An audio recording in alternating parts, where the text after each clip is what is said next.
हेर्दै हुनुहुन्छ त्रिशुली खबर टिभी। 24 घण्टा ताजा खबरको लागि हाम्रो च्यानललाई सब्स्क्राइब गर्नुहोला, नजिक रहेको बेल आइकन दबाई हामीसँग जोडिनुहोला। महाधिवेशन स्थलबाट रेखा थापाले भनिन्, राप्रपा एक सिटको अवस्थामा आइपुग्नुमा कमल थापा जिम्मेवारी छन्। हेटडामा कांग्रेस महाधिवेशन मतदानमा का लागि नै 9वटा बुथ। चितवनमा पुगेर प्रचण्डले गरे संविधान संशोधनको बाचा। बैलगाडा सिद्धान्तवाला अहिले पनि बैलगाडामै चढेर हिँडिरहेका छन्। माओवादी केन्द्रका अध्यक्ष प्रचण्ड एउटा शक्ति उपलब्धि उल्टाएर राजतन्त्र ल्याउने पक्षमा छ महरा। केपी शर्मा ओली विरुद्ध प्रचण्डको कटाक्ष, अहिले पनि बैलगाडामै चढेर हिँडिरहेका छन्। दलहरूको सहमति बिना प्रधान न्यायाधीश विरुद्ध महाअभियोग प्रस्ताव आउँदैन, अध्यक्ष दाहाल। अमेरिकी millennium challenge corporation MCC pass गर्न सरकारको मात्रै बहुमत पुग्दैन, त्यसैले प्रमुख प्रतिपक्षीसँग पनि सहकार्य गर्नुपर्छ। पुष्पा भूषाल पार्टी निकट पत्रकारलाई प्रचण्डको आग्रह, रिल्याक्स हुने बेला आएको छैन। निर्वाचनपछि ओलीको पार्टीलाई लाइट बालेर खोज्नुपर्ने अवस्था आउँछ, माधव कुमार नेपाल। जनमतको अपमान गर्नेलाई जनताले निर्वाचनमा देखाइदिनेछन्। र पछिल्लो 24 घण्टामा 238 जनामा कोरोना संक्रमण पुष्टि। कोरोना संक्रमणबाट पछिल्लो 24 घण्टामा 5 जनाको मृत्यु, 392 जना कोरोना मुक्त। सरकारले गर्यो लकडाउनको संकेत। अब हेर्नुहोस् पुरा समाचार।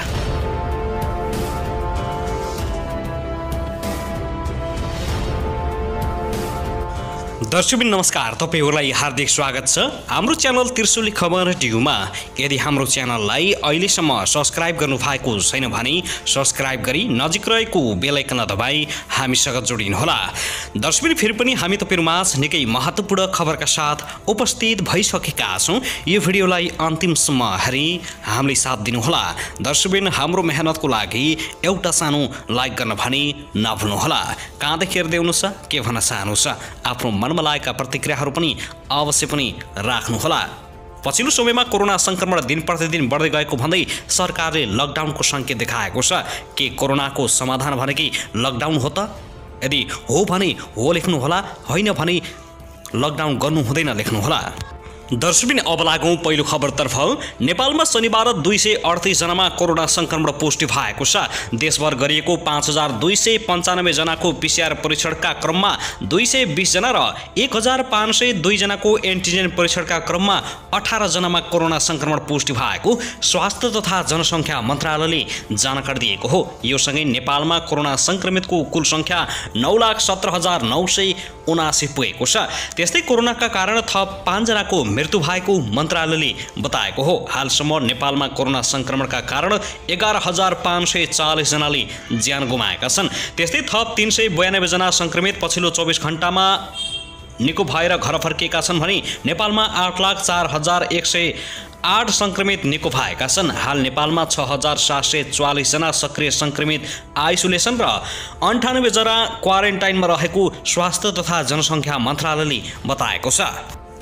त्यसगरी यता भने नेकपा माओवादी केन्द्रका अध्यक्ष पुष्पकमल दाहाल प्रचण्डले नेपालमा प्रतिगमन र प्रतिक्रान्तिको खतरा टरि नसकेको बताएका छन्। हिजोका दिनमा गणतन्त्र ल्याउन सम्भव छैन भन्ने नेताहरू अहिलेको परिवर्तन उल्टाउन लागि परेको उनको भनाइ छ। शनिबार चितवनको कृष्णनगरमा आयोजित अपाङ्गता संगठन नेपालको प्रथम राष्ट्रिय सम्मेलनलाई सम्बोधन गर्दै प्रचण्डले नेकपा एमालेका अध्यक्ष केपी शर्मा ओली गणतन्त्र विरोधी भएको गम्भीर आरोप लगाएका हुन्। हिजोदेखि नै नेपालमा गणतन्त्र आउने कुरा असम्भव छ भनेर बोल्ने नेताहरू अहिले पनि गणतन्त्र उल्टाउन लागिरहेका छन्। उनले भने बैलगाडावाला सिद्धान्तवाला अहिले पनि बैलगाडामै चढेर हिँडिराखेका छन्। त्यस भएको हुनाले हामी सबै सतर्क हुन जरुरी छ। माओवादी केन्द्रका अध्यक्ष प्रचण्डले एमाले अध्यक्ष केपी शर्मा ओलीको नाम नलिए पनि बैलगाडा भनेर उनलाई बताएका छन्। जनआन्दोलनका बेला ओलीले बैलगाडा चढेर अमेरिका पुगिदिन भनेर दिएको अभिव्यक्ति निकै चर्चामा छ।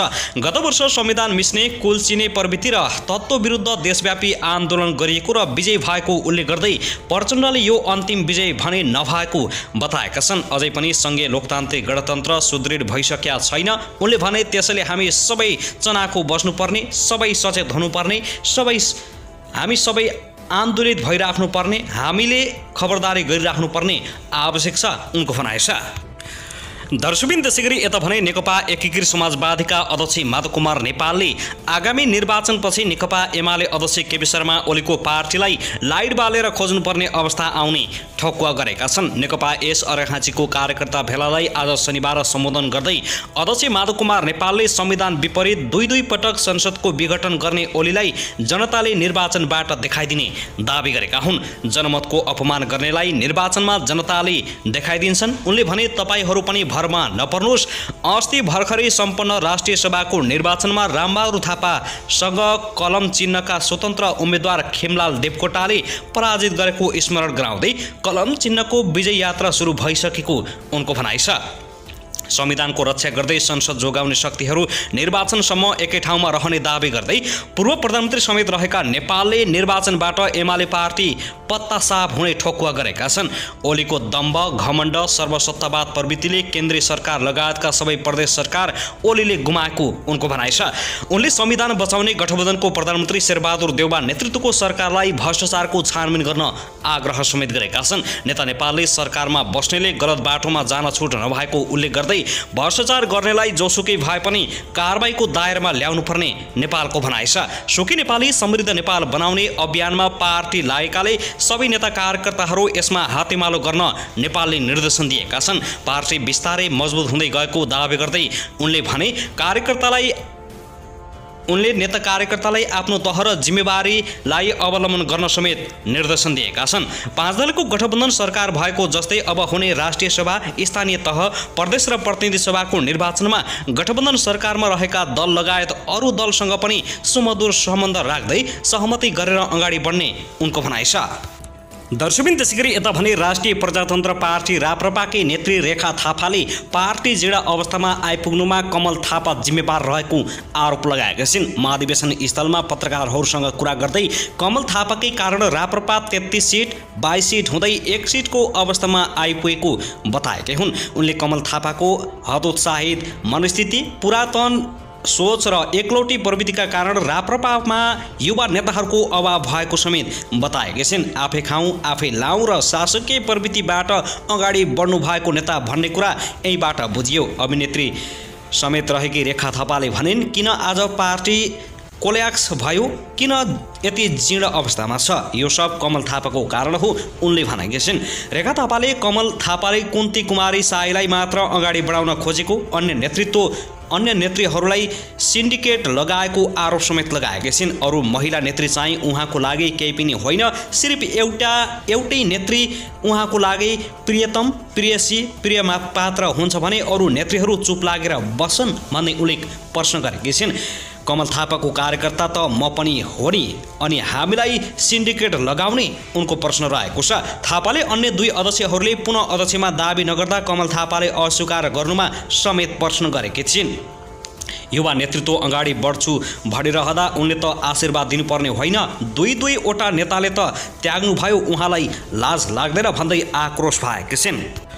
दर्शकबिन त्यसैगरी यता भने नेपाली कांग्रेसकी संसदीय दलकी सचेतक पुष्पा भुसालले एमसीसी पारित गराउनको लागि प्रमुख प्रतिपक्षी दल नेकपा एमालेसँग पनि सहकार्य गरिने बताएकी छिन्। आज बिहान नेपाली रेडियो नेटवर्कबाट प्रसारण भएको नेपाली बहस कार्यक्रममा पत्रकार ऋषि धमलासँग कुरा गर्दै उनले यस्तो बताएकै हुन्। उनले भनिन्, मैले अघि पनि भनिसके, एमसीसी पास गर्न गठबन्धन सरकारको मात्र बहुमत पुग्दैन, त्यसैले प्रमुख प्रतिपक्षीसँग पनि सहकार्य गर्नुपर्छ, त्यसको लागि प्रयास हुन्छ, प्रस्तुत उनले भनेका छिन्।